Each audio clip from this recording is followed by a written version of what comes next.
Hello everyone.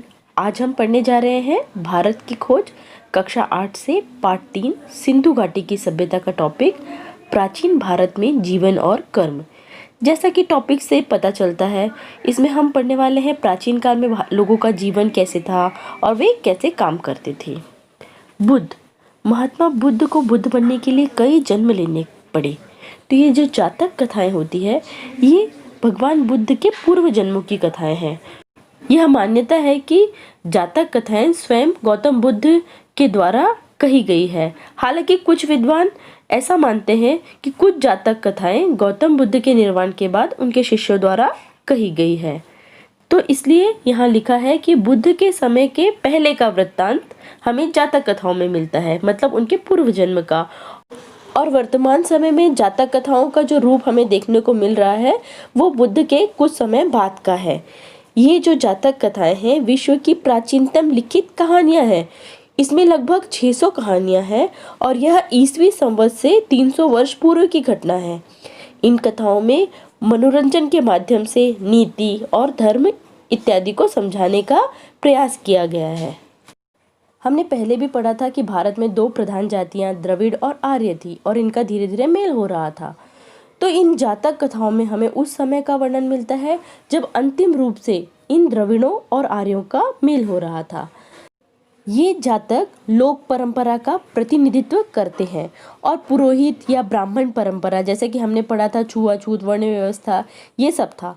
तो इनका विरोध करके तथा क्षत्रिय या शासक परंपरा के विरोध में इन्होंने ये लोक परंपरा का प्रतिनिधित्व करना प्रारंभ किया। यहाँ पर गांव होता था, गांव में ग्राम सभाएं होती थी और वो स्वतंत्र थी एक सीमा तक। आमदनी का मुख्य जरिया क्या था? लगान था। लगान या कर मतलब टैक्स। तो ऐसा माना जाता था कि जमीन पर जितना कर लगा है उतना हिस्सा ही आपको आपकी उस जमीन पर जितना उपज होगी उसमें से देना पड़ेगा। तो यह लगान वो कैसे चुकाते थे? या तो कुछ पैसे देकर चुकाते थे, या तो उनकी जितनी पैदावार हुई है, जितनी उपज हुई है, उसमें से कुछ हिस्सा देते थे। तो यह जो टैक्स था वह उपज का कितना देना पड़ता था? 6ठे भाग के करीब देना पड़ता था। इस सभ्यता की बुनियादी इकाई मतलब बेसिक यूनिट जो थी वह स्वशासित गांव थे, मतलब ऐसे गांव जो स्वयं ही शासन चलाते थे। और गांव था इसलिए यह मुख्य रूप से कृषि केंद्रित सभ्यता थी। राजनीतिक और आर्थिक ढांचा जो था वह इन्हीं ग्राम समुदायों से बनाया जाता था। इन गांवों को 10-10 या 100-100 के समूह में बांट दिया जाता था। जातक कथाओं में इन गांवों के बारे में पूरी जानकारियां हैं, तो हमें एक खास तरह का विकास देखने को मिलता है। जैसे यहाँ क्या होता था कि विशेष जो दस्तकारियों मतलब हैंडक्राफ्ट जो बनाते हैं, उन लोगों के लिए अलग बस्तियां थी, अलग गांव की स्थापना की गई थी। इसी तरह क्या किया गया था, एक गांव जो था वो बढ़इयों का मतलब कारपेंटर्स का था, तो एक गांव ब्लैकस्मिथ लोहारों का था। इसी तरह जो जो आपके व्यवसाय थे, पेशे थे, उन लोगों के लिए एक एक गांव थे।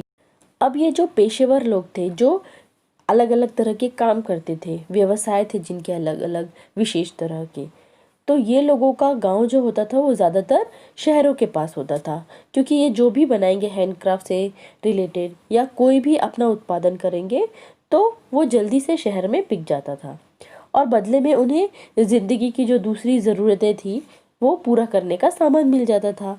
तो ऐसा लगता है कि पूरा गांव जो था वह सहकारिता के उसूल पर काम करता था और बड़े बड़े ठेके लेता था। सहकारिता मतलब मिलजुल कर समूह में काम करना और बड़े ठेके लेना मतलब बड़े बड़े ऑर्डर लेके उसको पूरा करना। तो शायद इस तरह अलहदा मतलब अलग रहना और संगठित होना, ये दोनों चीज़ थी। अलग से गांव थे तो किसी भी व्यवसाय से संबंधित कोई ऑर्डर, बड़ा ऑर्डर मिलता होगा, तो ये सब लोग एक ही गांव में रहते हैं तो सारे कारपेंटर एक साथ मिल जाते होंगे और इस बड़े ऑर्डर को पूरा करते होंगे। तो इसी से शायद जाति प्रथा का विकास होना शुरू हुआ। जातक कथाओं में उस समय के व्यापार के बारे में भी पता चलता है। समुद्री हो या रेगिस्तान हो, हर जगह व्यापार हुआ करता था। जातकों में सौदागर मतलब व्यापारी लोगों के समुद्री यात्राओं का बहुत वर्णन है। इसके अलावा सूखे रास्तों से रेगिस्तान को पार करके भड़ोच भड़ोच ये गुजरात में है। इसके पश्चिमी बंदरगाह और उत्तर में गांधार और मध्य एशिया तक कारवां जाया करता था, मतलब वहां तक व्यापार होता था। भड़ोच से जहाज जो था वो बेबीलोन, ये बेबीलोन मध्य इराक में बगदाद है उसके पास में है, तो वहाँ के लिए और पर्शियन गल्फ फारस की खाड़ी को जाया करते थे। समुद्र और रेगिस्तान के अलावा नदियों के रास्ते भी बहुत यातायात होता था। जातकों के अनुसार बेड़े बेड़े मतलब नाव या जहाज, ये बनारस, पटना, चंपा, भागलपुर और दूसरे स्थानों से समुद्र की ओर जाते थे और समुद्र की ओर जाने के बाद वहां से वह दक्षिण बंदरगाहों और लंका और मलय टापू तक जाते थे।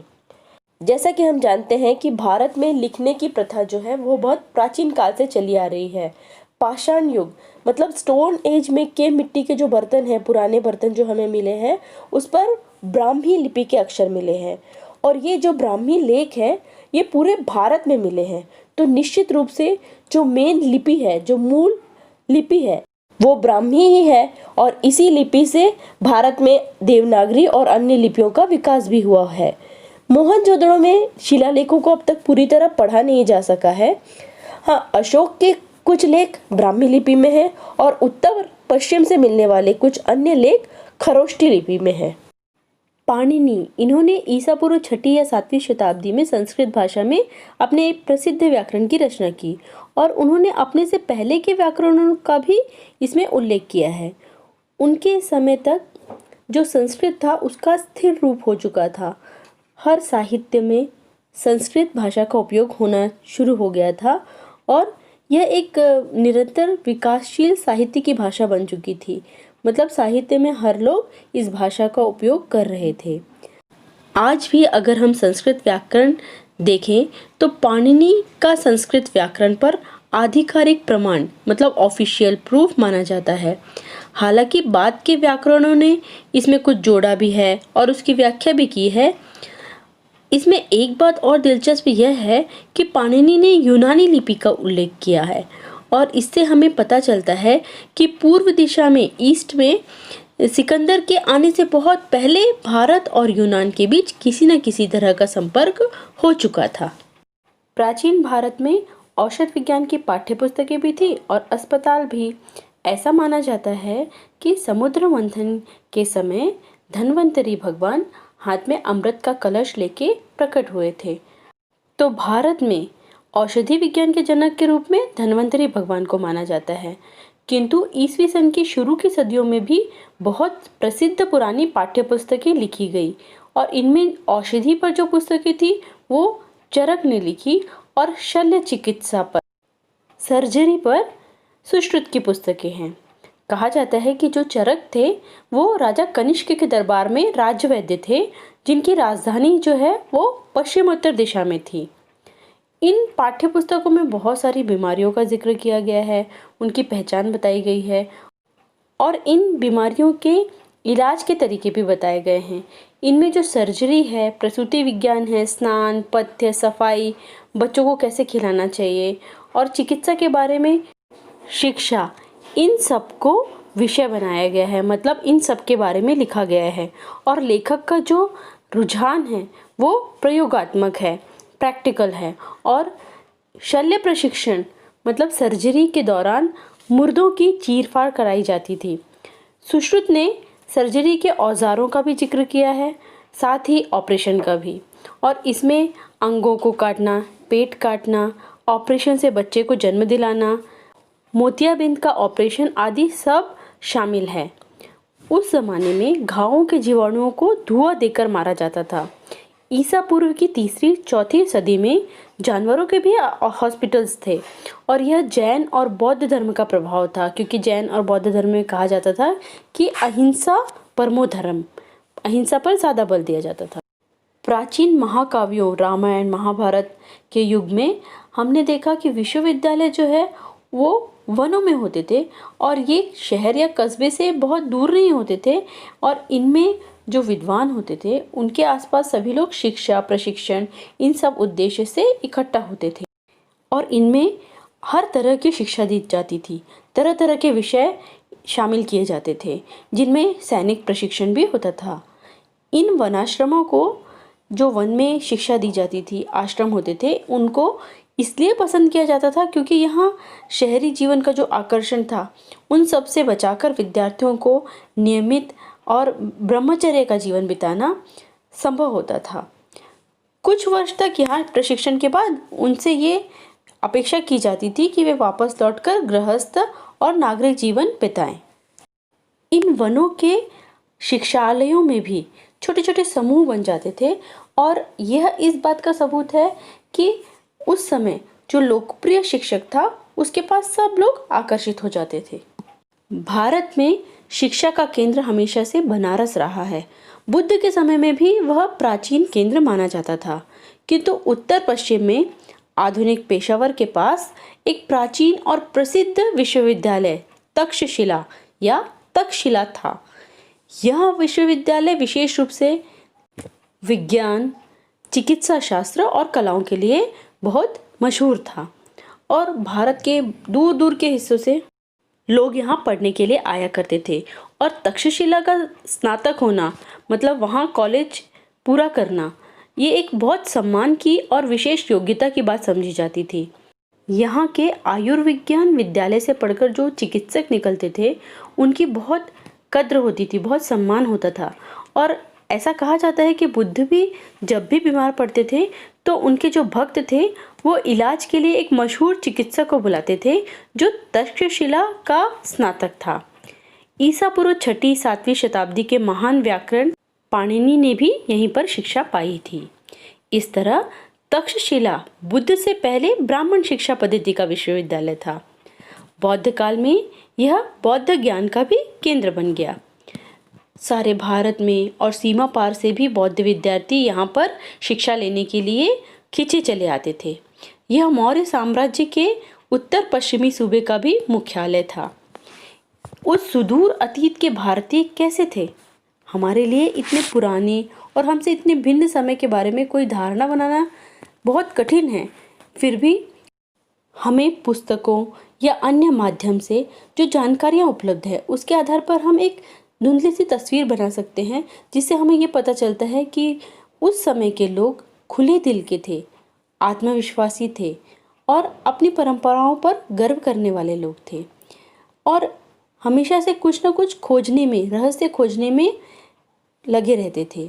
प्रकृति, मानव जीवन के बारे में बहुत से प्रश्नों से भरे थे कि ये प्रकृति कैसी है और मानव जीवन कैसा होना चाहिए, और उन्होंने कुछ मर्यादाएं बनाई थी और मूल्यों को भी महत्व दिया था।